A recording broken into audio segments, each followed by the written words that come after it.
Kodanda Ramalayam. I am at Kodanda Ramalayam, which has about 70 acres of land under it.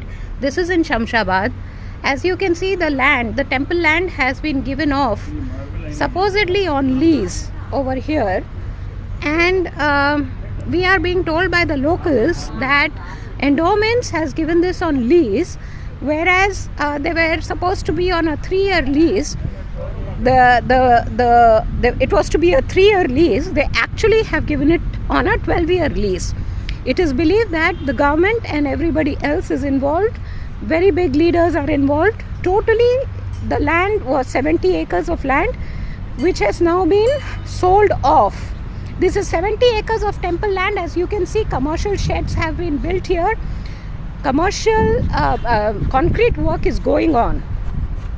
Okay, this is all for private use. This is happening right under our eyes. This is happening right under our nose. This is the status of Hindus. This is the status of the endowments department in this state of Telangana. As you can see, there are big concrete permanent structures having been built here. Supposedly for 3 years this was to have been given on lease. First of all, can endowments department give temple land on lease for commercial activities?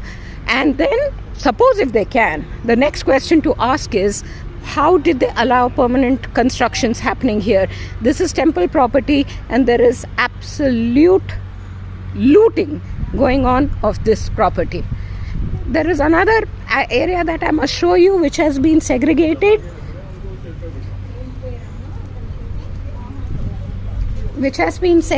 from the temple land, and there is this area also that has been occupied. This was all part of the Kodanda Ramalayam in Shamshabad on the main road.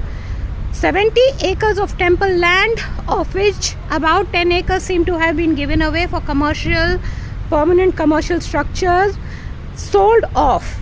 Okay, 12 years lease. Nobody has a right to sign 12 years lease, not the endowments. This is temple land. They have no right to give this to anybody. Apart from that, outside the temple there is a mess, a hotel being run within the temple premises, run by Christians, money going to the endowments department. That is the status of this. If Hindus don't rise and protect this temple, demand that the